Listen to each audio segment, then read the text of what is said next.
खिरहर के राधा माधव मठ में जन स्वराज के रत्नेश्वर ठाकुर के द्वारा एक सभा का आयोजन किया गया। इस सभा का मुख्य उद्देश्य था महिलाओं को स्वरोजगार उन्मुख बनाना। रत्नेश्वर ठाकुर ने कहा, अगर जन स्वराज की सरकार आती है तो महिलाओं के लिए एक से बढ़कर एक योजनाएं लाई जाएंगी। स्किल डेवलपमेंट, मिथिला पेंटिंग, सिलाई कढ़ाई एवं सिक्की निर्मित जैसे योजनाओं का लाभ समाज की महिलाओं को मिलेगा। उन्होंने कहा कि जो महिलाएं किसी कारणवश पढ़ाई पूरी नहीं कर पाई हैं, उन्हें आधुनिक तरीके से पढ़ाई के लिए भी प्रेरित किया जाएगा एवं लड़कियों को डिजिटल माध्यम से भी शिक्षा का ज्ञान दिया जाएगा।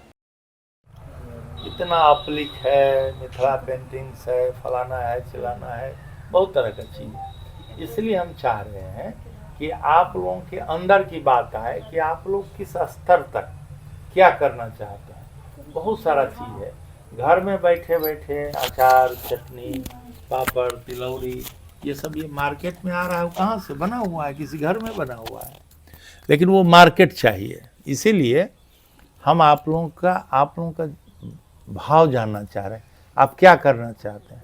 हम आपको कह रहे हैं कि आप डॉक्टर बनिए, आपको मास्टर बनना है, तो ज़बरदस्ती नहीं बनाया जा सकता है।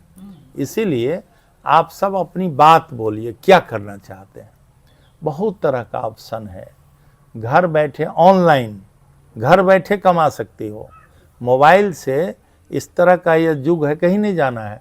मोबाइल वाला ट्रेनिंग तुम्हें दिला देंगे और मोबाइल से बैठे 2000 से 20,000 तक आदमी कमा सकता है, घर में बैठे हो, कहीं जाना नहीं है। तो बहुत तरह का दुनिया बदल रहा है, तुम्हें जानकारी नहीं है, तुम्हारे पास कोई रास्ता बताने वाला नहीं है। वो रास्ता देखो और उस रास्ते पर चलो।